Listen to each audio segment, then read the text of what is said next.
श्री गुरुदेव दत्त. श्री ज्ञानेश्वर महाराजांच्या हरिपाठाच्या अभंगावर आपलं निरूपण प्रवचन सुरू आहे. त्यातला आजचा 15वा अभंग आहे. तेव्हा या अभंगात ज्ञानेश्वर महाराज काय सांगतात ते आपण बघूया.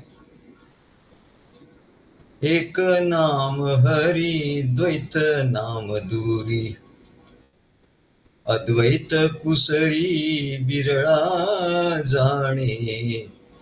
एक नाम हरी द्वैत नाम दूरी, अद्वैत कुसरी विरळा जाणे.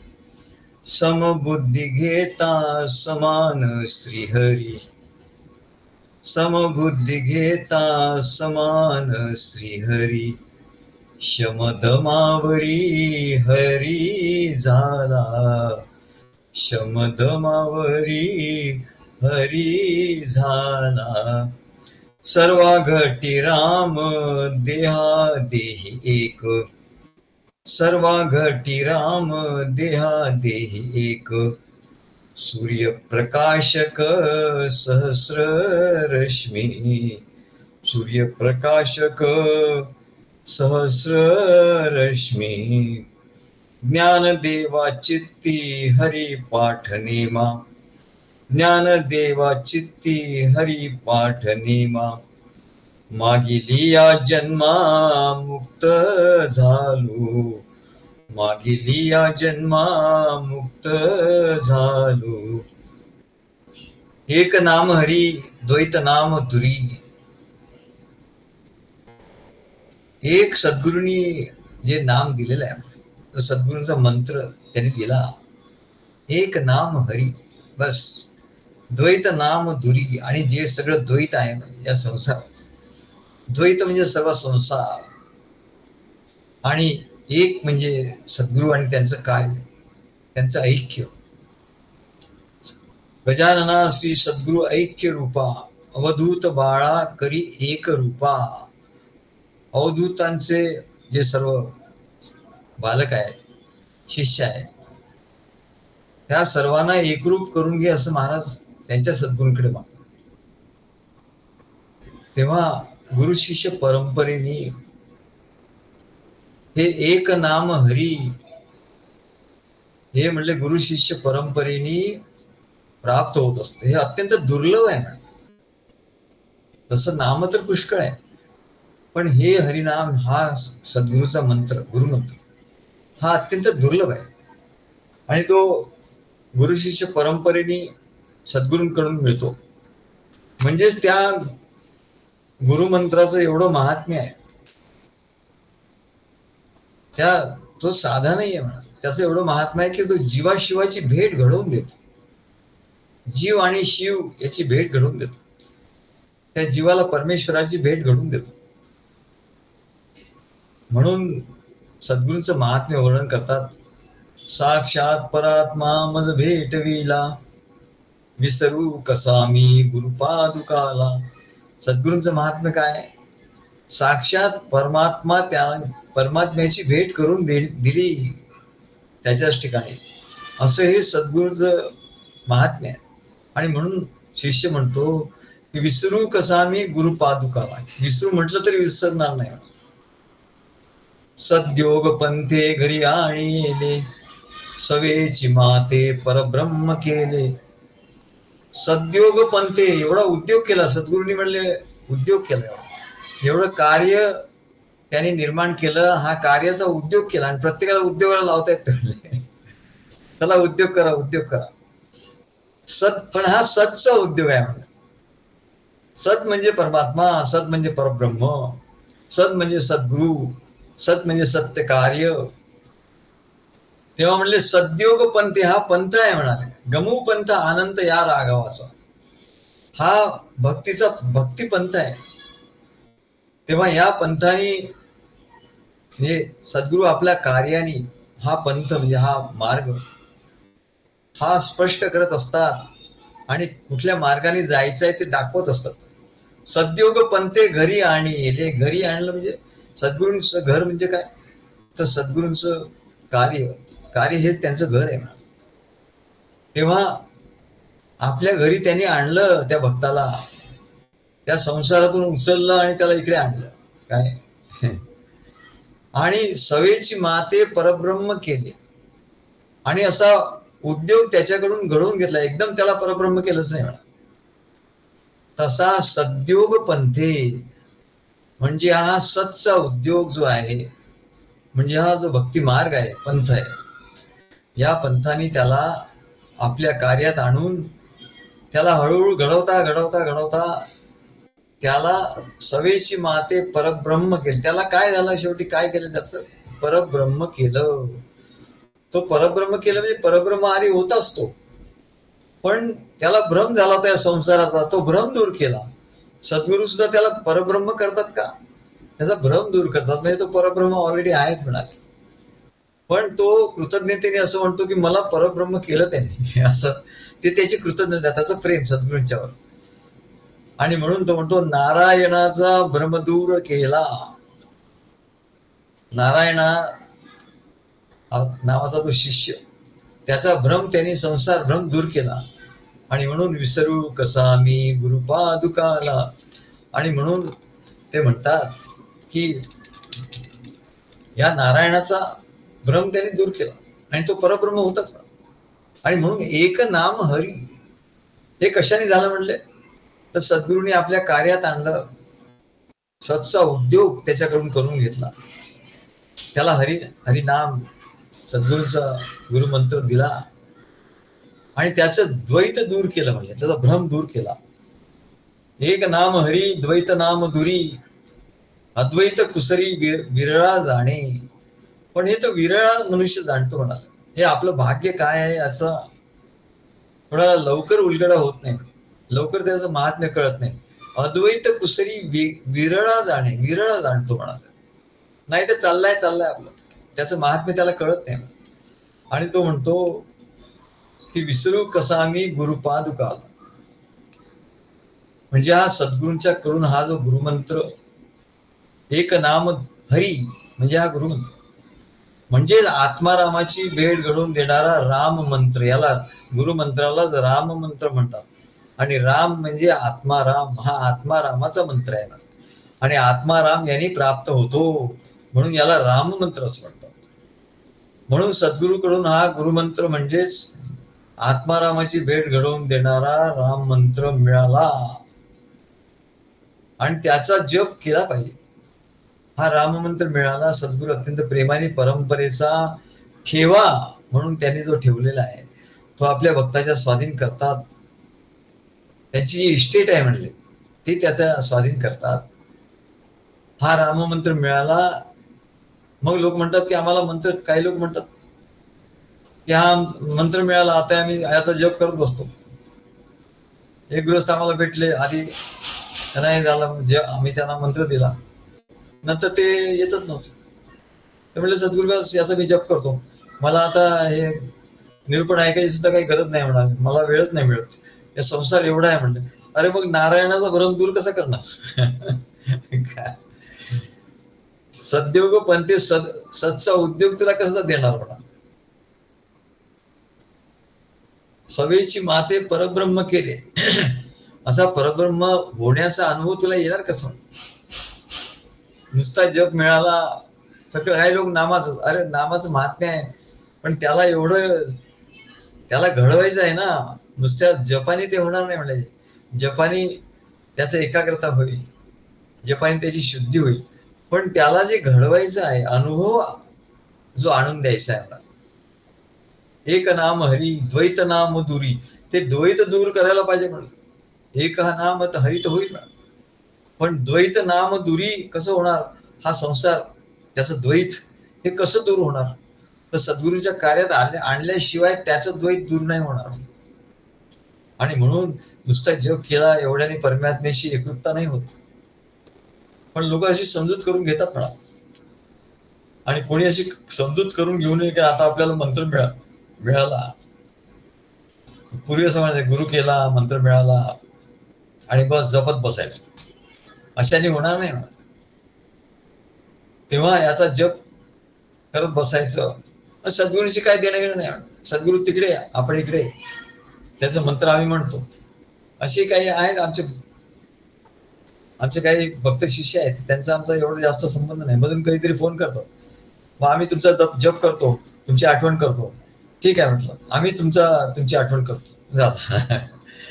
देणं नास्ती घेणं नास्ती, कळावे लोभ असावाही विनंती. तो घडणार कसा म्हणा, तो घडू शकत नाही. त्याला सवयीची माते परब्रह्म केली याचा अनुभव नाही येणार, द्वैत संपणार नाही.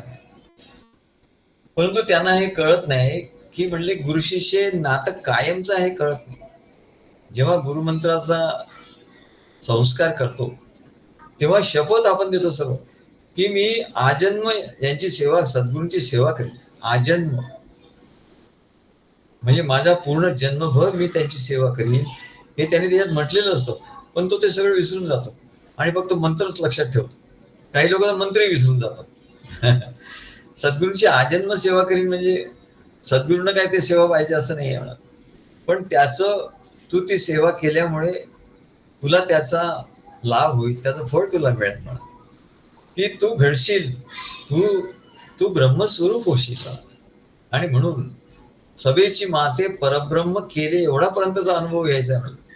म्हणून गुरु शिष्य संबंध कायमचे संबंध आहेत असं कळत नाही लोकांना, आणि म्हणून ते फसतात. मला जसा विवाह संबंध असतो, विवाह संबंध हल्ली तर म्हणले लिव्ह इन रिलेशनशिप, काही दिवस राहायचं. आता गव्हर्नमेंट त्याचा कायदा केला. काय त्याने कायदा केला, तेव्हा म्हणले हल्ली भक्ती मार्गात पण लिव्ह इन काही दिवस राहायचं झालं, लिव्ह इन रिलेशनशिप. परंतु विवाह संबंध हा पवित्र संबंध आहे. पती पत्नी कायमची, धर्मेचे अर्थेचे कामेचे नाती चरामी असं शपथ घेतात मला. दोघेही मिळून आम्ही तो धर्माचं आचरण करू, अर्थाचं अर्थार्जन करू आणि काम प्रजोत्पादन करू. धर्मेचे अर्थेचे कामेचे ना अति चरामी, अति कुठली गोष्ट आम्ही करणार नाही. तेव्हा जसा विवाहाचा संबंध असतो, त्यात पती पत्नी यांचं कायमचं एकमेकाचे होऊन ते राहतात, तसंच म्हणाले. आणि ते शेवटपर्यंत राहतात तसेच, त्यांना काही हे कंटाळा येत नाही म्हणा. आता काही लोकांचं प्रेमच नसतं तर त्यांना कंटाळा येणारच म्हणते. पण जवळजवळ आपण विचार केला तरी 90% लोकांचं पती पत्नीचं प्रेम हे असतंच म्हणाले शेवटपर्यंत. तेव्हा तसंच म्हणाले हे, आणि त्या संबंधातून ते अनुभव घेत असतात. त्या प्रेमाचा अनुभव ते त्या संबंधातून सहजीवनाचा अनुभव घेत असतात. तसं म्हणले गुरु शिष्य संबंध हे कायमचे एकमेकांचे होऊन राहायचं असतं. कायमचे एकमेकांचं होऊन राहायचं, नाही तर कामापुरतं आपलं सद्गुरूंचं स्मरण करायचं असं नाही. हे सर्व नात्या परते, हे नातं जे आहे म्हणले, मी सद्गुरूंशी जे नातं जुळवलं आहे हे सर्व नात्यांच्या पर आहे, म्हणजे श्रेष्ठ आहे. जगातली जेवढी काही नाती आहे त्या सर्वांच्या पेक्षा श्रेष्ठ नातं, सर्वश्रेष्ठ नातं आहे म्हणाले. तेव्हा जसं वधूवरांचं लग्न होतं तसंच म्हणले लग्न आहे. शंकराचार्य म्हणतात, मनश्चैन लग्नम गुरुरंघ्रि पद्मम ततः किम ततः किम ततः किम ततः किम. जर तुझ्या मनाचं लग्न सद्गुरूंच्या चरण कमलाशी झालं नाही, मनश्चैन लग्नम गुरुरंघ्रि पद्मम, तुझ्या मनाचं लग्न सद्गुरूंच्या चरणाशी लागलं पाहिजे. काय तर म्हणाले असं नाही झालं तर काय उपयोग आहे म्हणले, त्या नात्याचा काहीच उपयोग होणार नाही तुला. आणि म्हणून आचार्य असा प्रश्न करतात की जर तुझं मन त्या सद्गुरूंच्या पदाशी, त्याचं लग्नच लावलं पाहिजे. या देवासी प्रेमे लग्न लाविले मी, नवरदेव तो नोवरी मी. तो नवरदेव या देवाशी लग्न लावलं पाहिजे ना, देवाशी प्रेमाने लग्न लावलं. लग्न लावलं म्हणजे मनाशी मन मिळालं पाहिजे, याला लग्न असं म्हणतात. लग्न म्हणजे जोडणे, मनाशी मन जोडणे, याला लग्न असं म्हणतात. मग सद्गुरूंच्या मनाशी आपलं मन जोडणे म्हणजे मन जोडलं म्हणजे सद्गुरूंच्या ठिकाणचं प्रेम आपल्या मनात येईल, आपल्या मनातला भाव सद्गुरूंच्या ठिकाणी जाईल, असं ही देवाणघेवाण होत असते. तेव्हा त्याचा अनुभव येतो म्हणले, तेव्हा परमात्मा स्वरूपाचा अनुभव येतो, तेव्हा आनंदाचा अनुभव येतो. म्हणून सद्गुरू शिष्य हे संपूर्ण जीवनभर एकत्र राहण्याचे संबंध आहे. नाही आपला मंत्र दिला, तो कुठे मी कुठे, दोन ध्रुवावर दोघे आपण, तू इकडे मी तिकडे, असं म्हणलंय. दोन ध्रुवावर दोघ जण, तू इकडे आणि मी तिकडे, असं हे नाही म्हणले. यांनी अनुभव नाही येणार. तेव्हा गुरुमंत्र देताना तशी शपथ घेतली जाते, पण नंतर लोक अनुभव घेत नाही म्हणजे तसं विसरतात. आणि म्हणून द्वैत नष्ट होत नाही. एक एक नाम हरी द्वैत नाम दुरी. एक हरीचं नाम घेतलं की सद्गुरूंच्या आपण जवळ जातो आणि सगळं द्वैत नष्ट होतं. संसाराचं सर्व द्वैत, संसार द्वैत नाम दुरी, दूर राहतो. सद्गुरूंच्या जेवढा आपण जवळ येतो, जेवढं सद्गुरूंच्या कार्यामध्ये आपण जवळाजवळ येतो, तेवढं संसारापासून आपोआपच दूर जातो.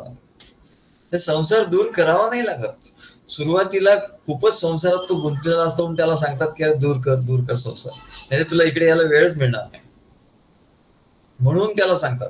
पण एकदा तो सद्गुरूंच्या कार्यात त्यांच्या बोधामध्ये त्याचं मन, त्यांच्या प्रेमामध्ये त्याचं मन रमायला लागलं, रमलं पूर्ण, की मग म्हणजे त्याला सांगावं लागत नाही की संसार दूर कर. द्वैत नाम दुरी, आपोआपच तो दूर होतो म्हणाले, असं ज्ञानेश्वर महाराज सांगतात. एक नाम हरी द्वैत नाम दुरी, अद्वैत कुसरी विरळ जाण. पण म्हणले विरळ जाणतो म्हणले, हे सगळे जाणत नाही. आणि म्हणून द्वैत नष्ट होत नाही, आपल्या आत्मस्वरूपाचा अनुभव येत नाही. म्हणून म्हणतात सद्योग पंथे घरी आणि येले, की असं कार्यामध्ये, घरी म्हणजे कार्यामध्ये आणलं आणि त्याला हा सत्चा उद्योग, ही साधनं सर्व त्याला दिली म्हणाल, त्याला बोध, आत्मबोध दिला. जसं पती पत्नीला कायमचं आपल्या घरी राहायला घेऊन येतो, नाही तर लग्न झालं आता पत्नी तिच्याच घरी राहील आणि पती तो आपल्या घरी राहील, असं चालतं का हो? नाही म्हणाले. तसं पत्नीला तो आपल्या घरी राहायला घेऊन, तसं म्हणले सद्गुरू काय शिष्याला कायमचं आपल्या कार्यरूपी गृहामध्ये आणून ठेवतात. संसार हे त्याचं सासर आहे आणि सद्गुरूंचे हे त्याचं माहेर. तेव्हा आपल्या कार्यरूपी गृहामध्ये ते आणून ठेवतात आणि त्याला ध्यास लावतात. सद्योग पंथे घरी आणि येले, सवेची माते परब्रह्म केले. परब्रह्म करायचं त्याला ध्यास लावला पाहिजे ना. ध्यास लागल्याशिवाय त्याला त्या परब्रह्माचा अनुभव येणार नाही, द्वैत नाम दुरी राहणार नाही. म्हणून त्याला ध्यास लावतो. आणि म्हणून याला ध्यास हाच तर योग आहे म्हणाल, याला ध्यास योग असं म्हणतात. काय या सद्गुरूंच्या ध्यास रूपी योगाने तो परब्रह्म स्वरूप होतो. तो सद्गुरूंच्या कार्यात आला नाही, बोध ऐकला नाही, प्रेम भक्ती घडली नाही, प्रेमाची देवाणघेवाण सद्गुरूंशी घडली नाही, संवाद घडला नाही, त्यांचं कार्यात सहभाग घडला नाही, तर त्याला ध्यास कसा लागणार हो? आणि ध्यास जोपर्यंत लागत नाही तोपर्यंत त्याची सुरुवातच होत नाही या भक्ती मार्गामध्ये. ध्यास लागला की हळूहळू ध्यास लागता लागता लागता मग तो एक दिवस परब्रह्म, पूर्ण परब्रह्म स्वरूप होतो. जसं भृंगी कीटक न्याय सांग दत्तगुरूंनी सांगितलं काय, दत्तगुरु आपल्या शिष्याला सांगतात की म्हणतात ज्ञान देतात. त्याने 24 गुरूंचं ज्ञान दिलं, त्याच्यापैकी एक गुरु म्हणजे भृंगी म्हणजे भुंगा. ते म्हणजे तुला सांगतो की तुला परमात्मा स्वरूपाचा अनुभव कसा येईल, तर कसा घ्यायचा, असं दत्तगुरु सांगतायत. तर त्या सांगत असताना ते म्हणाले की अरे हा जो ध्यास आहे ना, ध्यास हाच योग आहे. खरा योग काय, तर ध्यास लागणे, ध्यासानेच अनुभव येतो म्हणाले. तेव्हा जसा तो भुंगा कुठल्याही म्हणाले फुलावर असलेल्या ज्या अळ्या असतात त्या त्या अळीला घेऊन त्या अळीला धरतो आपल्या पायात आणि घेऊन येतो म्हणा, आणि तिच्यासाठी एक घर तयार केलेलं असतं त्याने कुठेतरी मातीचं, त्यात त्या अळीला टाकतो आणि मग थोड्या थोड्या वेळाने तो येतो आणि गू असं करतो सारखं तिच्या भोवती गुंजार करत राहतो. आणि त्याच्यामुळे काय होतं, त्या अळीला तिला ध्यास लागतो त्या भुंग्याचा. तो काळा भुंगा येणार आणि गू करणार, तिला भीतीने त्याचा ध्यास लागतो. आणि त्याच्यामुळे ध्यास लागता लागता लागता असं होतं की ती सर्व विसरते. आणि ती ध्यास लागल्यामुळे त्या भृंगासारखीच ती होते. तिचा रंग काळा होता, त्या भृंग्यासारखीच तिचं शरीर होतं म्हणा. याला भृंगी कीटक न्याय असं म्हणतात वेदांतात. ही परमेश्वराची प्राप्ती वेदांतामध्ये कशी सांगितले, भृंगी कीटक न्याय. तसं म्हणले ध्यास लागला पाहिजे. मग ध्यास कोणाचा कसा लागणार, परमेश्वर तर निर्गुण निराकार आहे, त्याचा ध्यास कसा लागणार. रामकृष्ण हे तर त्रेतायुगात कृतयुगात त्रेतायुग द्वापर युगात झाले, त्यांचा आता ध्यान कसा ध्यास लागणार. म्हणून तोच परमेश्वर सद्गुरु रूपाने येतो आणि आपलं कार्य निर्माण करतो आणि त्या कार्याच्या निमित्ताने ध्यास लावत जातो. त्याला सांगतो अरे अमुक कर तमुक कर, सद्गुरु सेवा म्हणून कर. नाही मला जमत नाही, नाही जमेल तुला कर. म्हणजे ते का त्यांना काही सद्गुरूंना काही सेवा पाहिजे असतं नाही, ते कोणाकडून करून घेतील किंवा स्वतः करतील. पण याला ध्यास कसा लागणार मला, आणि जर ध्यास नाही लागला तर तुला अनुभव कसा येणार. आणि म्हणून ते सांगत असतात त्यांना काही हवं आहे असं काही कळत नाही, ते आहेत म्हणले आनंदात आहेत सद्गुरू आपल्या आनंदात आहेत म्हणले, ते ब्रह्मस्वरूप आहे, त्या ब्रह्मस्वरूपाचा आनंद घेत आहेत. पण त्यांना मध्ये जसं वाटतं रे यालाही असा आनंदाचा अनुभव आला पाहिजे, आणि म्हणून ते कार्य निर्माण करतात आणि त्याला ध्यास लावतात. आणि म्हणून त्याला सांगतात रे अमुक कर तमुक कर तमुक कर. तर त्याला असं वाटतं काय आहे, आम्हाला इकडे संसारामध्ये मिळत नाही आणि तुम्ही ते सांगतात प्रवचन आहे का, अमुक करा तमुक करा, इकडे या ते करा, असं त्याला वाटतं. पण त्याला हे कळत नाही की अरे त्याच्यामुळे ध्यास आपल्याला लागतोय आणि ध्यास हाच तो मुख्य आहे म्हणाले. तेव्हा दत्तक गुरु सांगतात की भृंगीचा त्या कीटकाला ध्यास लागला आणि म्हणून तो कीटक झाला, भृंगच झाला. तसा म्हणले सद्गुरूंच्या ध्यासाने शिष्य हा परमात्मा स्वरूप होतो, त्यांच्यासारखाच होतो. आणि म्हणून त्यांच्या नेहमीसाठी त्यांच्या बरोबर राहिलं पाहिजे. तर ध्यासाने म्हणले शिष्य सद्गुरूंशी एकरूप होतो. जर भृंगी तो कीटकाचा भृंगी होतो, भ्रमर होतो ध्यासाने, तर शिष्य सद्गुरूंशी एकरूप का होणार नाही म्हणा, शिष्य सद्गुरूरूप का होणार नाही. आम्ही मागे जळगावला गेलो होतो तेव्हा आमचे महाराजांचे शिष्य तिकडे होते. त्यांनी आम्हाला महाराजांच्याकडे बघितलं, शिष्य भावात बघितलं होतं. पण जेव्हा आम्ही प्रवचन करायला लागलो तेव्हा त्यांना मोठं आश्चर्य वाटलं. ते म्हणाले आम्हाला असं वाटलं की प्रत्यक्ष महाराजच बसले आहेत असं वाटलं, मला काही फरकच नाही वाटलं. म्हटलं बरोबर आहे, काय तसंच वाटलं पाहिजे म्हणाल, तसंच वाटणार, कारण तो एकरूप होतो म्हणाल त्याच्याशी. काय चारी मुक्ती त्याला प्राप्त होतात, सलोकता समीपता स्वरूपता, त्यांच्यासारखं रूप होतं त्याचं. त्यांचा ध्यास लागल्यामुळे त्या शिष्याचं रूप त्याच्यासारखं होतं, त्याच्यासारखाच दिसायला लागतं, त्यांच्यासारखाच तो वागायला लागतो, त्याच्यासारखे सगळे गुण त्याच्या ठिकाणी येतात. आणि म्हणून तो शिष्य ध्यासाने सद्गुरूशी एकरूप होतो. हे गुह्यच कोणाला कळत नाही, म्हणजे हे गुह्यच आहे. एक नाम हरी द्वैत नाम दुरी, अद्वैत कुसरी विरळ जाणे. पण हे विरळ जाणतो म्हणजे गुह्य आहे, हे सर्वसाधारण मनुष्याला कळत नाही म्हणाले हे गुह्य. आणि म्हणून ज्ञानेश्वर महाराज म्हणतात की हे गुह्य आहे, अद्वैत कुसरी विरळा जाणे. अद्वैत हे अद्वैत जी अवस्था आहे म्हणले, ही कशी अद्वैत अवस्था येते, काय केल्याने हे येते, ही कला आहे म्हणले, कला. It's an art and science. Spirituality is an art and science of becoming one with the God. काय स्पिरिच्युअलिटी, आर्ट अँड सायन्स. अद्वैत कुसरी म्हणजे काय, कुसरी म्हणजे कला. आपण म्हणतो कला कुसर, ती स्त्री फार कलाकुसरीची आहे म्हणा. काय ती फार कलाकुसर करणारी आहे असं आपण म्हणतो.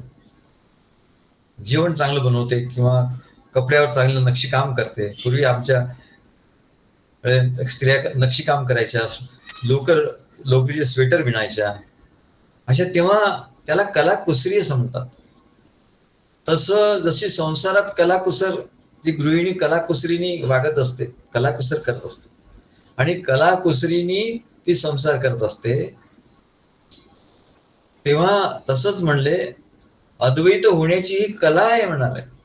सद्गुरु शिष्य जेथे एक रूप जाहला, सद्गुरूंशी शिष्य एकरूप झाला पाहिजे म्हणाले. मध्ये नुसतं मंत्र घेऊन निघून गेला कला नाही कुसर नाही. त्याची कलाकुसर असते म्हणले, पळून जाण्याची कलाकुसर. अद्वैत होण्याची कलाकुसरी विरळा जाणे, अद्वैत कुसरी विरळा जाणे. कोणी असा विरळाच असतो म्हणते शिष्य, की जो हे कलाकुसरी जाणून घेण्यात ज्याचा इंटरेस्ट असतो.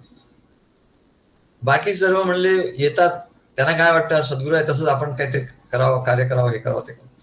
बडे जाव, मान सन्मान, मोठेपणा, काय पूजा, नैवेद्य, सगळं सगळं त्याला मोठेपणा समोरचा दिसतो. पण ते कुठल्या ह्याच्यातून आले, ते अद्वैताची कलाकुसरी त्याला दिसत नाही म्हणले. तशी कलाकुसरी प्राप्त करून न घेता त्याचं बाह्यांगाने तो अनुकरण करायला जातो आणि तिथे तो फसतो म्हणाल. आणि म्हणून सांगितलं अद्वैत कुसरी विरळा जाणे, ही अद्वैताची, अद्वैत होण्याची कला कुसर आहे म्हणा. मग कला काय आणि कुसर काय आहे? अद्वैत कुसरी विरळा जाणे. हृदयात आत्म्यावर प्रेम करण्याची कला म्हणजेच ध्यान. ध्यान म्हणजे काय हो? हृदयामध्ये जो आत्मा स्वरूप आहे, आत्मा आहे, त्याच्यावर प्रेम करण्याची कला म्हणजे ध्यान. ध्यान म्हणजे काय? कुठेतरी शून्यात ध्यान लावायचं, आकाशात ध्यान लावायचं, आणि कुठे बिंदूवर ध्यान लावायचं, किंवा देहामध्ये जे चक्र आहेत त्याच्यावर ध्यान लावायचं. अरे ते नाही म्हणाले. जिथे परमात्मा आहे तिथे ध्यान लाव ना. परमात्मा आहे हृदयात, आत्मा कुठे आहे? हृदयात. हृदयेशर्जुन तिष्ठती. आणि तो लक्ष कुठे लावतो? तो भुवयांच्या मध्ये, काय डोक्याच्या वर असं तो, किंवा चक्र ते तिकडे लावतो लक्ष. जिथे आत्मा आहे तिकडे लक्षच नाही होणार. कोणाच्या घरी गेला तर घरात सगळीकडे, घरातला जो मालक आहे त्याच्याकडे लक्षच नाही, आणि त्याने ते इंटेरियर केलंय त्याच्याकडे लक्ष, आणि त्याच्यात तो कौतुक करतोय. पण त्या घरात राहणार जो आहे व्यक्ती, त्याच्यावर काही प्रेम नाही. तेव्हा ही कला आहे म्हणाले, art and science of spirituality. काय? हृदयामध्ये आत्म्यावर प्रेम करण्याची कला. किती शब्द आहे हृदयामध्ये? कुठे? हृदयामध्ये. कोणावर? आत्म्यावर. काय? प्रेम. काय करायचं? प्रेम करायचं त्याची. आणि कलेने केलं पाहिजे म्हणले. असं कसंही तरी करशील प्रेम तर नाही होणार. नुसतं मंत्र म्हणशील कसंही, तसं नाही. प्रेमानी त्याची कला म्हणजे ध्यान. मग तुला ध्यान लागेल म्हणले तसं, नाही ते नाही लागणार. म्हणून लोकांना ध्यान का लागत नाही? नुसतं मंत्र म्हणत असतो. आणि कुसरी म्हणजे काय? नुसती कला असून उपयोग नाही म्हणजे. कला कुसर, त्याच्यामध्ये जे ते निरनिराळे डिझाईन्स काढतात त्याला कुसरी म्हणतात. कला आहे, वस्त्र विणण्याची कला आहे, पण त्याच्यामध्ये कला कुसर परत असते, की त्याच्यामध्ये जे डिझाईन, निरनिराळे डिझाईन्स करण्याची जी, त्याला कला कुसर असं म्हणतात. तेव्हा सद्गुरूंच्या कार्यात म्हणाले, त्यांच्या कार्यात आत्मरूपाने ध्यास लागणे. सद्गुरू हे आत्मा आहेत, ही कला.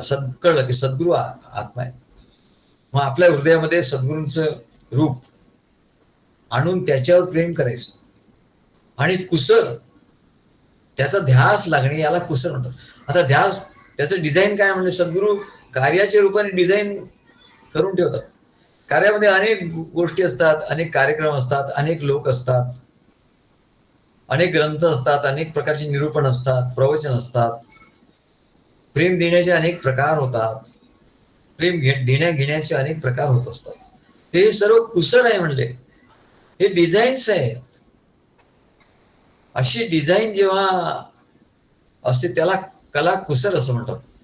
म्हणजे अद्वैताचा अनुभव घेण्यासाठी सुद्धा कला कुसरीचं लागतं म्हणाले. नुसते अद्वैताचा अनुभव घेतला असं नाही. आणि म्हणून कार्याची आवश्यकता आहे. सद्गुरूंच्या कार्यामध्ये प्रेम भक्ती सूत्रे वस्त्र गुंफी हेले, परमानंद स्वामींनी लिहिलं आहे. प्रेम भक्तीच्या सूत्राने सूत्र घ्यायचं आणि कलेनी वस्त्र गुंफायचं, परंतु त्याच्यात निरनिराळ्या डिझाईन करायचं. एकच डिझाईनचं वस्त्र नाही होणार, निरनिराळ्या रंगाच्या निरनिराळ्या डिझाईनच्या. तसे सद्गुरूंचं कार्य आहे म्हणा. त्याच्यामध्ये प्रेम आहे, भक्ती आहे, ज्ञान आहे, प्रवचन आहे, व्हिडिओ आहे, सगळे आहे म्हणाले. काय कार्यक्रम आहे, स्थापना आहे, मूर्ती स्थापना आहे, असे अनेक प्रकार करोनी प्रकार रुची सेवू, करोनी प्रकार रुची सेवू, की त्याची रुची आपण सेवन करू. तेव्हा म्हणले कला म्हणजे हृदयात आत्म्यावर प्रेम करण्याची कला म्हणजे ध्यान, त्याला ध्यान असं. आणि कुसरी म्हणजे सद्गुरूंच्या कार्यरूपाने आपल्या सेवेनी, त्यांच्या बोधानी, प्रेमानी अनेक जे प्रसंग घडतात त्याला कुसरी असं म्हणतात. त्याने ध्यास लागणे, ध्यान आणि ध्यास दोन्ही गोष्टी पाहिजे. तेव्हा अशी अद्वैताकडून द्वैताकडे जाण्याची कला कुसरी आहे म्हणाले. अरे द्वैत आहे म्हणले, एक नाम हरी द्वैत नाम दुरी. म्हणजे ह्या द्वैतामधून अद्वैताकडे जायचं तर ही कला कुसर सद्गुरूंच्या कार्याची, हे कला कुसर हिच्यातून निष्णात झाला पाहिजे. म्हणजे स्किल्स डेव्हलपमेंट, म्हणून आम्ही म्हणतो हे स्किल्स डेव्हलपमेंट करायचं, एंटरप्रेन्योरशिप, स्किल्स डेव्हलपमेंट. कला कुसरी शिकायला पाहिजे, नाही तर काय उपयोग नाही म्हणा. तेव्हा ते सांगतात अद्वैत कुसरी एक नाम हरी द्वैत नाम दुरी. अद्वैत कुसरी विरळा जाणे. आता हे जाणतो कोण? फार विरळा असतो म्हणले. असं जाणणारा शिष्य हा विरळाच असतो. बाकी सगळं आपलं काम झालं की झालं, राम राम, आधी काम मग राम राम, काय त्याला त्या रामाचा अनुभव येत नाही. तेव्हा हृदयात सद्गुरूंच्या, त्यांच्या सेवेच्या, त्यांनी दिलेल्या ज्ञानाचा ध्यास लागला पाहिजे, ध्यास. म्हणून आपल्याला प्रश्न विचारायला पाहिजे की ध्यास लागला का मला? छोट्या छोट्या गोष्टींनी ध्यास लागत असतो. आता मगाशीच किरणचा फोन आला होता, त्यांनी सांगितलं की एवढं हे झालंय, आता एवढे हे झालेलं आहे, ते बघत असतात, ध्यास लागत असतो. छोटी छोटी गोष्ट असते. साध्याही विषयात आशय किती मोठा किती आलाय. खूप मोठी गोष्ट करशील तुला नाही जमणार म्हटलंय, खूप मोठी उडी मारशील तर नाही जमणार. छोटी छोटी गोष्ट करता करता म्हणाले किती व्ह्यूज झाले त्याने, म्हणजे एवढे व्ह्यूज झाले, आता एवढे सबस्क्रायबर झाले, एवढे, आता असं केलं पाहिजे. ह्या छोट्या गोष्टी आहेत, पण या छोट्या गोष्टी याला कला कुसर म्हणतात, कुसरी आहे. या कुसरीने काय होतं? ध्यास लागतो. मग त्याच्या निमित्ताने सद्गुरूंशी बोलणं होतं. सद्गुरूंच्या ठिकाणी आपला ध्यास असतो, आपल्या ठिकाणी सद्गुरूंचा ध्यास असतो. असा एक परस्परांचा जेव्हा ध्यास होतो त्या ध्यासाने म्हणाले हे अद्वैताचा अनुभव येतो. अद्वैत कुसरी याला म्हणतात. छोट्या छोट्या गोष्टी असतात, पण त्यांनीच अनुभव घ्यायचा असतो मला, नाही तर छोटे म्हणून असं बाजूला करायचं नाही. त्याने ध्यास लागतो. आणि त्याने गुरुमंत्राचा, त्या ध्यासाने जेव्हा गुरुमंत्राचा जप केला जातो, नाही तर ध्यास काही नाही आहे, आणि हा गुरुमंत्राचा जप करतो तर त्याच्यासमोर सद्गुरू येणारच नाही, म्हणजे सद्गुरूंची मूर्ती येणारच नाही. जेव्हा तो या छोट्या छोट्या गोष्टींनी सद्गुरूंचं स्मरण करेल, त्यांचं प्रेम घेईल, तेव्हा म्हणाले सद्गुरूचं, तो गुरुमंत्राचा जप करताना सद्गुरू त्याच्या हृदयात बसतील आणि तो आत्मा साकार होईल, आत्मस्वरूप साकार होईल. तेव्हा म्हणाले तो जप म्हणले काय वेगळाच त्याचा आनंद होईल म्हणा. त्याचं जे ध्यान लागेल, त्याचा जो ध्यास लागेल, त्याने जे ध्यान लागेल, महाराजांनी लागेल की जपाने जे समाधी साध्य होते म्हणजे ती वेगळी समाधी. गुरुमंत्राचा जप करता करता जी समाधी लागते ती खरी समाधी म्हणा. बाकी सगळी समाधी काय नाही, ते उतरून जाईल म्हणजे सगळं, त्याचा काही उपयोग होणार. कारण काय, त्यांनी कला कुसर शिकली नाही म्हणाला. सद्गुरूंच्या कार्यात कला कुसरीनी कसं प्राप्त करून, ध्यास प्राप्त करून घ्यायचा, ध्यान प्राप्त करून घ्यायचा, आणि मग मंत्राचा जप कर म्हणले. आधीच मंत्राचा जप करायला बसला, तसं नाही जमणार ना, पैसा नाही जमेगा. आणि म्हणून लोकांना ते सिद्धी मिळत नाही म्हणाले. आणि म्हणून म्हणतात मग कंटाळा येतो मग त्या जपाचा, मग ते सोडून देतात. काय सारखा जप करायचा. पण अशा रीतीने जो जप करतो ना, त्याला किती वेळ झाला कळत नाही. अहो आम्ही बसतो जप करायला, आम्हाला कळतच नाही. मग आमच्या मंडळी जेव्हा म्हणतात, हो आता तुम्ही काय सारखं बसता म्हणले, सकाळी जे बसता बसूनच राहता म्हणले किती वेळ. आता आम्ही त्यांना काय सांगणार, आम्ही कशाला बसतो, तुम्ही बसून जाता, जरा फेरी मारा म्हणले इकडे तिकडे, जरा पचन होईल, काय हे करा, हे खा ते खा. म्हणजे काय नाही, ते आपल्या जो गेला ध्यास लागला की झाला, लागला काय सगळं विसरायला होतं, सगळं विसरून जातो म्हणा. आणि किती मंत्र जप झाला काय काय विसर, हे राहतच नाही काय. ते असं याला याला समाधी अवस्था असं म्हणतात. पण ही त्या कला कुसर शिकून घेतल्यामुळे विरळा जाणे, तो विरळा जो असतो तो विरळा जाणतो, त्याच्यामुळे तो समाधीत जाऊ शकतो. दुसऱ्याची हिंमत नाही होणार, दुसरा जाऊ शकणार नाही. त्या समाधीत प्रवेश त्याचाच होऊ शकतो की ज्याने कला कुसरी शिकून घेतली. आणि अद्वैत कुसरी विरळा जाणे असं ज्ञानेश्वर महाराज म्हणतात. आणि मग ही जेव्हा आत्मस्वरूपाची जाणीव निर्माण होते त्याच्या ठिकाणी, आणि त्या हरिस्वरूपात तो रममाण होऊन जातो. नाही तर म्हणजे नुसते शब्दच राहतात. आत्मस्वरूपाची जाणीव, हरिस्वरूपात रममाण होणं, हे नुसते शब्द राहतील नाही तर. या शब्दाचा अनुभव कसा येईल, अद्वैत कुसरी विरळा जाणे, तू विरळा हो, ती अद्वैत कुसरी जाणून घे. आणि म्हणून आम्हाला आनंद होतो. त्यांनी फोन केल्यावर आनंद झाला, अरे काय विचारलं केवढं छोटस गोष्ट, पण त्यात ध्यास ध्यास आहे हे जेव्हा दिसत तेव्हा आनंद होतो. कारण काय, हा ध्यासच तो घेऊन जाणार, हा ध्यासच याला बरोबर तिकडे घेऊन जाणार आहे म्हणा. नाही तर ध्यास संसाराचा, सद्गुरू कार्याचा ध्यास करायचा, संसार आपोआप होतो. संसार होई नित्यक्रमाने, नित्यक्रमाने. नाही आपल्याला आठवण तर बायको आठवण करून देईल, मुलगी आठवण करून देईल, मुलगा आठवण करून देईल, शेजारी आठवण करून देईल, नातेवाईक आठवण करून देतील, फोन करतील, काय करतील. आपल्याला सगळे आहेत बोलले, संसाराची आठवण करायला, संसाराचं कलाकुसर करायला पुष्कळ कुसरी आहेत म्हणाले. पण अध्यात्माची कलाकुसर शिकवायला सद्गुरूशिवाय कोणी नाही आहे. आणि अध्यात्माची कलाकुसर करण्यासाठी जो धागा लागतो प्रेमाचा, प्रेम भक्तीचा, तो प्रेम भक्तीचा धागा देणारही कोणी नाही म्हणले. तो प्रेम भक्तीचा धागाच मिळणार नाही तर कलाकुसर करणार कशी. आणि कलाकुसर केल्यानंतर ते प्रेम भक्ती ज्ञाने वस्त्र गुंफिले, बहुत शोभले देवासी अर्पिता. बहुत शोभलं ते वस्त्र मिळणार, पण म्हणून तो अद्वैत कुसरी विरळ जाणे, विरळा.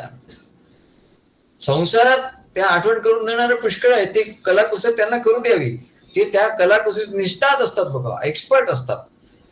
ते सर्व नातेवाईक आणि हे लोक इतके एक्सपर्ट झालेले असतात, वर्षानुवर्षाच्या ध्यासाने, वर्षानुवर्षाच्या ट्रेनिंगनी, अनुभवाने संसारामध्ये एकदम तज्ञ असतात सर.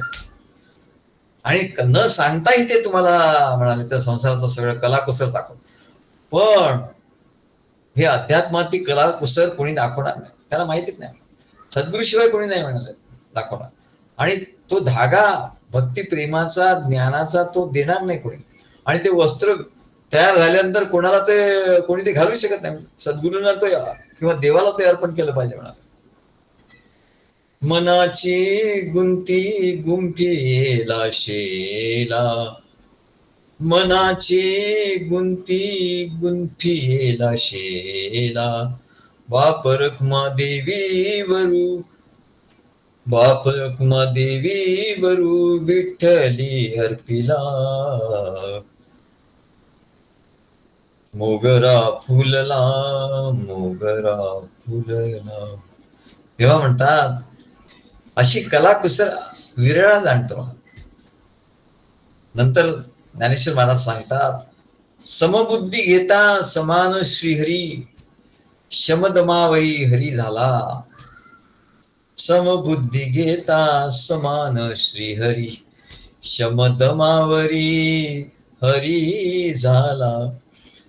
म्हणजे अशा रीतीने सद्गुरूंचा व आपल्यामधलं द्वैत ज्यांनी संपवलं आणि हृदयात, तेव्हा त्याच्या हृदयात आत्मस्वरूपाची जाणीव आपोआप झाली. म्हणले आत्मस्वरूपाची जाणीव अशी करता येत नाही. सद्गुरूच्यातलं आपल्यातलं द्वैत संपलं की आत्मस्वरूपाची जाणीव होते आणि आत्मानंदात तो शिष्य विलीन होतो, तो आत्मानंदात विलीन होतो. पण तरी देह असेपर्यंत तो संसारात त्याला राहावाच लागतं. पण या संसारातही द्वैतामुळे त्याला दुःखाचा अनुभव येतो. संसारातल्या द्वैतामुळे दुःखाचा अनुभव सगळ्यांना येतो. परंतु सद्गुरूंनी दिलेल्या या अद्वैत ज्ञानाने, अद्वैत कला कौशल्याने त्याला हा, त्या अद्वैत कला कौशल्याने काय होतं, त्याला हा संसार देखील हरिरूप दिसायला लागतो. त्याच्या ठिकाणी असलेल्या हरीचं ज्ञान त्याला झालं. आज आत्मस्वरूपाने हरी दिसा प्रगट झाला की म्हणले सर्व जगात म्हणले तो त्याला, सर्व भूतमात्रांच्या ठिकाणी तो आपल्या सद्गुरु रूपाला, हरिरूपाला, हरिरूपच बघतो. म्हणले बघणेच सर्व माझे हे कृष्ण रूप झाले. राधा काय म्हणते, आमच्या काव्यामध्ये आम्ही लिहिलेलं आहे. राधा श्रीकृष्णाला काय, श्रीकृष्णाच्या जेव्हा मथुरेला गेला तेव्हा सगळ्यांना काय सांगते, बघणेच सर्व माझे हे कृष्ण रूप झाले. माझी दृष्टी, माझे डोळे, डोळ्यात जे दिसतं म्हणले ते कृष्ण रूप. डोळे उघडले की सगळं कृष्णच रूप दिसतं म्हणले, जे काही आहे ते कृष्ण रूप. करणे ही सर्व त्याच्या प्रीतीमुळेच घडले.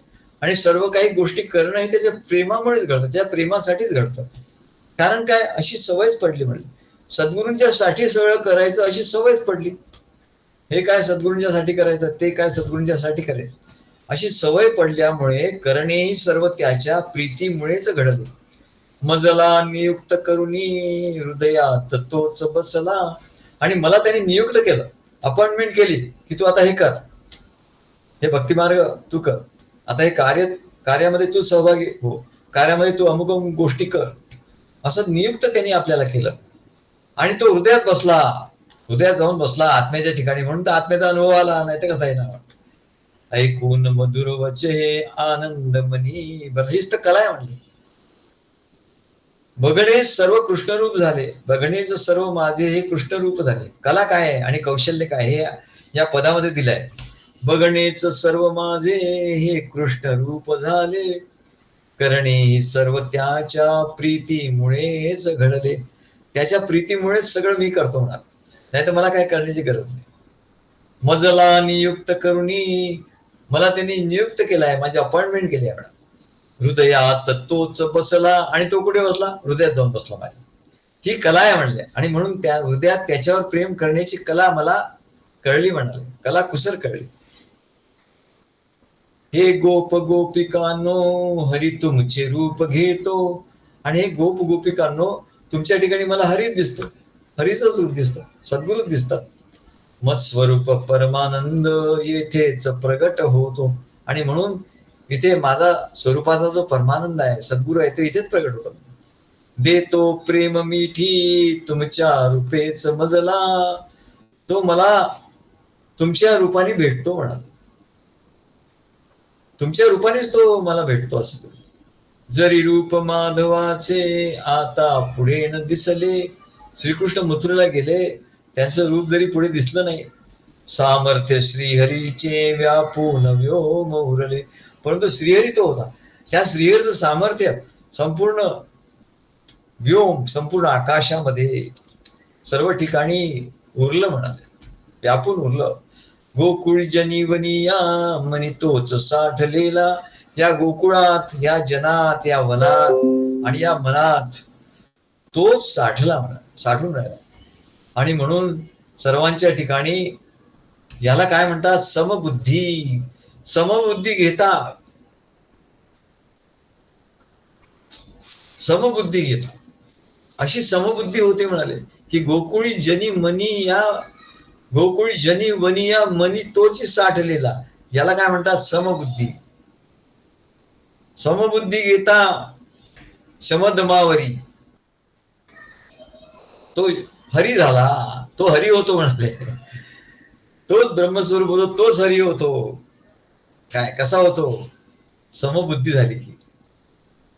त्याच्यासाठी सद्गुरू आधी हृदयात येऊन बसतात, त्याचा ध्यास लावतात, मग ती समबुद्धी होते. आणि म्हणून समबुद्धी होता शमदमावरी, तोची हरी झाला, तो हरी होतो. म्हणून तो विरळा असतो म्हणले, तो हरी होणारा तो विरळा असतो. समबुद्धी कधी होईल त्याला नियुक्ती करतात, आधी तू हे कर हे कर, याच्यासाठी नियुक्त कर, कार्यामध्ये नियुक्ती कर, आणि ते स्वतः त्याच्या हृदयात जाऊन बसतो. असा अनुभव येतो. आमच्या अनुभवावरून आम्ही सांगतो की आम्हाला आमच्या सद्गुरूंचा असा अनुभव आहे की आमच्या हृदयातच येऊन बसले. हे नुसते बोलाची जर कधी बोलाचा भाग नाहीये बाबा. जे संतांनी सर्व सांगितलेलं आहे. ज्ञानेश्वर महाराजांनी सांगितले, माझे हृदय सद्गुरू म्हणून झाला हा भव पारू. माझ्या हृदयात सद्गुरू आहे म्हणून परमात्मा असंही म्हटलं नाही, त्याने आत्मा आहे असं म्हटलं. माझे हृदय सद्गुरू म्हणून झाला हा भव पारू, असं ज्ञानेश्वर महाराज सांगतात. तेव्हा ती समबुद्धी होते, नाही तर समबुद्धी नाही होणार. म्हणून भगवान गीतेत सांगतात, समत्वम योग उच्यते. अरे ही समत्व बुद्धी, हे मोठे मोठे शब्द आहेत, याचा अर्थ एवढा गहन अर्थ आहे म्हणाले. एवढा कलाकुसरीने त्याच्यातला अर्थ, त्याचा अनुभव घ्यायचा असतो. समत्वम योग उच्यते. उच्यते म्हणजे म्हणतात, समत्वालाच योग असं म्हणतात. अरे योग म्हणजे बाकीचे योग नाही म्हणाले, मेडिटेशन योग वगैरे हे योग नाही आहे. समत्वम योग उच्यते. उच्यते म्हणजे म्हणतात, उच्चार करतात. कशाचा? समत्व. समत्व म्हणजेच योग. म्हणजे सर्व भूतमाताच्या ठिकाणी समभाव ठेवणे. समभाव ठेवता येत नाही म्हणले. आपल्या ठिकाणी तो सद्गुरू ते आले की सगळीकडे समभाव होतो. काय अंधाराला ढकलता येत नाही. दिवा लावला, बटन दाबला की उजेड होतो. तसं सद्गुरू आपल्या हृदयात आले की समभाव सगळ्यांच्या ठिकाणी झाला. असं आहे म्हणा. यालाच योग असं म्हणतात. आणि म्हणून या जगातील लोकांकडे बघताना म्हणाले, त्याच्या मनामध्ये काय होतं? समबुद्धी घेता शमदमावरी. शमदम, शम म्हणजे मनाचं शमन होणं. मनाच्या ठिकाणी कामना, वासना, विकार, काम, क्रोधादी विकार, काय मोह, आसक्ती संसाराची, हे सर्व जे काही आहे म्हणाले, काय हे सर्व समबुद्धीमुळे, सद्गुरू आपल्या हृदयात आल्यामुळे समबुद्धी होते. आणि त्याच्यामुळे हे काम, क्रोधादी विकार, वासना, कामना हे सर्व निघून जातात. शम दमादी षट संपत्ती प्राप्त. संपत्ती, शम दम तितिक्षा उपरती समाधान, याला ज्ञानाची षट संपत्ती म्हणतात. सहा प्रकारची संपत्ती प्राप्त होते त्या भक्ताला, त्या शिष्याला. 6 प्रकारची संपत्ती प्राप्त. शम दम तितिक्षा उपरती समाधान. तितिक्षा म्हणजे सर्व सहन करणं. शम म्हणजे मन शांत होणं. दम म्हणजे इंद्रियाचं दमन होणं. इंद्रिय उगाच इकडे तिकडे विषयांमध्ये धावत पळत होते, त्यांचं दमन झालं. तितिक्षा म्हणजे सहन करणं. उपरती, इंद्रिय आपोआपच त्या विषयाला कंटाळले म्हणा आणि ते परत आले, याला तितिक्षा म्हणतात. उपरती म्हणतात. आणि समाधान, तेव्हा त्याला समाधान झालं. तेव्हा म्हणले या सर्व विकारापासून तो निवृत्त झालेलं जे मन आहे ते शांत झालं. शमदम. आणि मनासह सर्व इंद्रिय विषयापासून दूर झाले, निवृत्त झाले, म्हणजे याला दम असं झाल्यामुळे तो प्रत्यक्ष हरीच मनुष्य रूपाने प्रगट झाला. सद्गुरू हृदयात आले आणि हे सगळी घटना घडली. आणि तो मग त्याचं काय झालं? तो हरीच झाला. तो मनुष्य रूपाने हरी प्रगट झाला. आणि म्हणून तुकाराम महाराज म्हणतात, तुका म्हणे सांगू किती तोची भगवंताची मूर्ती. अरे तुला किती सांगू म्हणे, तोच भगवंताची मूर्ती, दुसरा भगवंत कुठे आहे? जे का रंजले गांजले त्याशी म्हणे जो आपुले. तुका म्हणेस तोची साधू ओळखावा, देव तेथेची जाणावा. तुका म्हणे सांगू किती, त्याची भगवंताची मूर्ती. कोणी आम्हाला म्हणलं, नाही सद्गुरू साहेब, मला आतापर्यंत माझी काय चूक झाली म्हणले. मी निजधामानंद स्वामी, सद्गुरू निजधामानंद स्वामी हे वेगळे आणि डॉक्टर आष्टीकर हे वेगळे, असं वेगळं वेगळं बघत होतो म्हणले. अरे मूर्ख, आता काय म्हणावं तुला. तुला म्हणलं आता काय म्हणावं, काही न म्हणणं हेच बरं आहे. हे तू दोन बघत होता आतापर्यंत. हो म्हणाले, मी आतापर्यंत दोन बघत होतो. म्हणून म्हणून तर सगळं म्हणलं गडबड झाली तुझी. डॉक्टर आष्टीकर वेगळे आणि म्हणले सद्गुरू निजामानंद स्वामी वेगळे. पण डॉक्टर आष्टीकर करतात सगळे सगळे चुकीचं आणि निजधामानंद स्वामी करतात ते बरोबर. असं याला द्वैत म्हणतात. एक नाम हरी द्वैत नाम दुरी. अरे ते द्वैत दूर कर बाबा. सद्गुरूंच्या ठिकाणी तुला द्वैत दिसतं तर मग म्हणलं इथलंच तर द्वैत इथलं द्वैत नाहीच झालं की संसाराचं द्वैत आपोआप नाहीच म्हण. ही कुसरी, ही कला तुला नाही आली म्हणा, आणि तू मध्येच द्वैत करून बसला आणि सगळा घोटाळा केला म्हणले.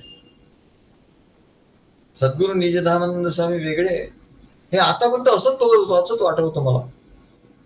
आणि म्हणाले डॉक्टर आष्टीकर वेगळे. मग ते काय करतात ते मला पटत नव्हतं, आणि सद्गुरू करतात ते मला बरं वाटत. ह्याला द्वैत असं म्हणतात. अद्वैत कुसरी म्हणून सांगतात, अद्वैत कुसरी विरळा जाणे. समबुद्धी घेता समान श्रीहरी, शमदमावरी हरी जा. तोच म्हणजे तोच हरी झाला. शमदम त्याच्या ठिकाणी आला, तो हरी झाला म्हणाले. आणि म्हणून म्हणतात एक नाम हरी द्वैत नाम दुरी, अद्वैत कुसरी विरळा जाणे. समबुद्धी घेता समान श्रीहरी, शब्दमावरी हरी झाला. आता इथपर्यंत आमचं निरूपण झालं. सर्वा घटी राम देहा देही एक, सूर्यप्रकाशक सहस्र रश्मी.